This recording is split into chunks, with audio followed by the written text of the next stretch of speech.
Guys, I genuinely think that a lot of businesses will suffer with all the new changes and the AI technologies that are coming and all this new stuff, because there are, thousands and thousands of people investing in AI, trying to develop the best AI models, and a lot of people will fall behind if they are not willing to change, if they don't want to adapt to the new type of business. I hope you make the most amount of money, but it won't be the reality for most of people. Because the main thing with AI is that once you start seeing the other businesses start automating the processes, and you start seeing all the time that they are saving, you also realize that if you would do the same, if you do exactly the same, you would have like 2x or 3x more time to invest in closing new deals and improving your product or service. So if you're on an agency doing,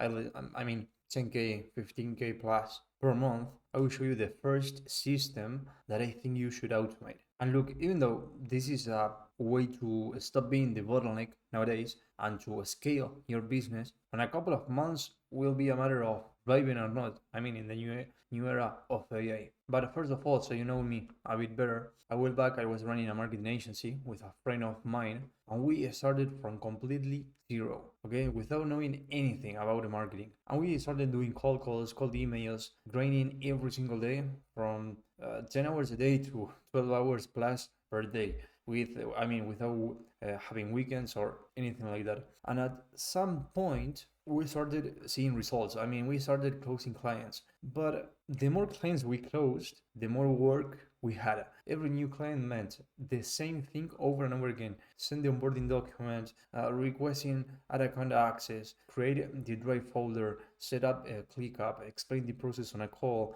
assign the team manually every single time, over and over again. And that's when I understood something that really, nobody teaching me at any time, that the problem wasn't getting clients. The problem was that we were the bottleneck of our own business. Growth was making things worse, but because of us, okay, and not better. And also, if you tell someone, or anyone in the marketing industry, what they prefer, if closing more leads or extending the lifetime value of their customers, they will probably say closing more leads. But if you close a new lead, and the lead doesn't stay more than 2 months with you or 1 month, is not worth it at all. And the way to extend the lifetime value of your clients is by improving the service. And you cannot improve the service if you don't have time, because you are the bottleneck of your business. So after that, I built an app. Okay, I went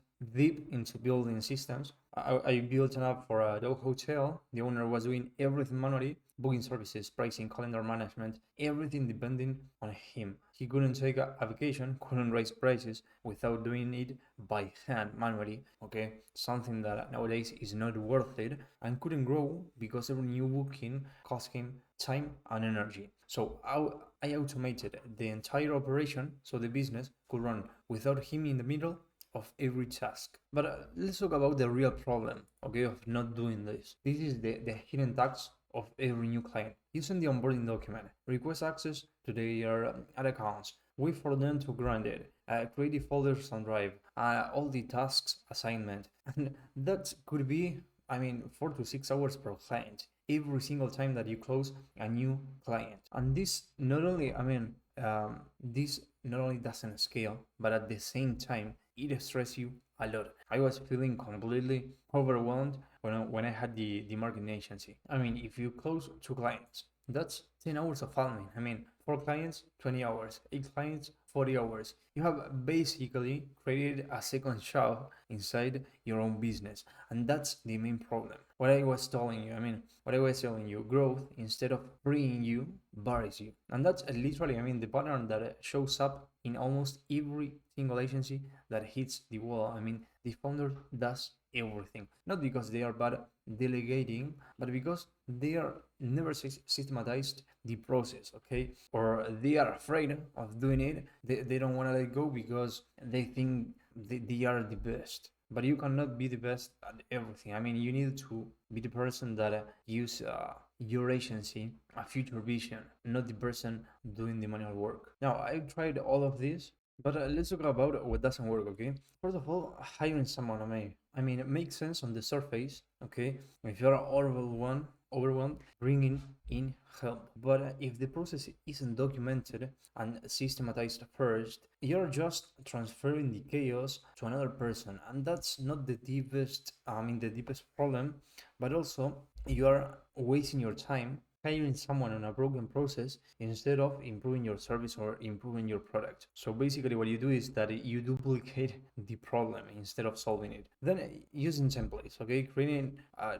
Google document, a checklist, or a standard welcome email that helps a little, but it's still manual, okay? Templates are an improvement, but not a solution. Or also, trying to automate everything at once. If you try to automate everything, you will basically not automate anything, okay? You will break your agency because there are things that you cannot automate. You need to follow the right steps and do the right stuff to be able to systematize. You cannot automate a process that needs your deep thinking, that needs your decision and your strategy. So instead of this, what you need to do is start with the most painful system, okay? Not the most exciting one, okay? And not the most technical, the most painful, okay? The onboarding.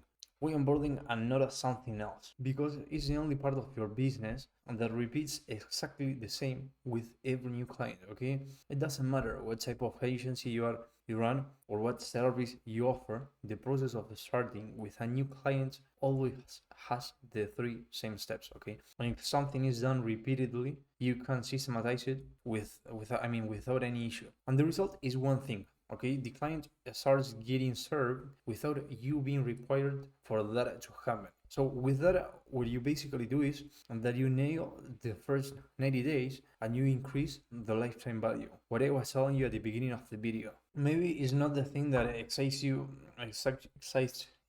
the most because you want to get new clients, but it's basically the thing that will help you build a better business, okay? A more healthy business. So basically what you do is that you automate the intake form, okay? The intake form goes automatically. The ad account request fires without you sending it. The client workspace gets created in your project management tool. The initial tasks appear already assigned to the right members, and that the kickoff gets scheduled without you coordinating anything, okay? So we're not talking about replacing your actual work with a client, okay? That's something that you will need to do. We are talking about eliminating the administrative work that exists before the real work even begins. Now, really, I will explain you a very simple and straightforward way to do this, okay? Before you touch any tool, you need to document exactly, okay, what you do today. Write out the steps, okay, of your current onboarding exactly as you do them right now, okay? No filter. Not what you should be doing, what you are actually doing, okay? Nowadays. That's the point where you start, okay? Then you need to identify which steps are always the same and which ones change from client to client, okay? Because those are the steps that maybe require your thinking and that cannot be automated. And your process will end up being something like this, okay? First of all, the intake form, okay? Client provides completely day one details, okay? Then access requests, okay? Automated requests, send on form completion, okay? Workspace creation, drive, click, have Notion set up automatically, team assignments, and then kickoff scheduling. It's not something that you do overnight, but I'm 100% sure that you can do it. And this is what mainly changes when you do this, okay? First of all, that your business stops depending on you, okay? Something happens when you automate onboarding that goes beyond the time you recover. What happens is your business stops depending on you to keep working, and you can be the person that gives the direction to the company rather than being the person doing the manual work. And also you earn the trust of the customer, because literally the onboarding is the first real experience a client has with you after signing. If that experience is messy, the clients start to doubt. If it's smooth, the clients start to trust. It's as simple as that. If you could take something from this video, okay, the most important thing I believe first of all would be that growth bores you, okay, bores you when you have no system in place. Then basically what you need to do is automating the onboarding, and then the result is that your business runs without you in the middle of every task. Guys, I really hope this video helped you, and if this helped you, you would also help me a lot if you subscribe to the channel and you hit the like button, because in that the way we can keep reaching new people, and it only takes a couple of seconds. If you want me to help you one-on-one, solving the bottlenecks in your business and helping you scale, there's only one thing that you need to do, and it's booking a one-on-one call with me. I will review your business completely without charging you a single dollar, and I will tell you exactly what you need to do. Thank you for watching, and I hope to see you on the next video.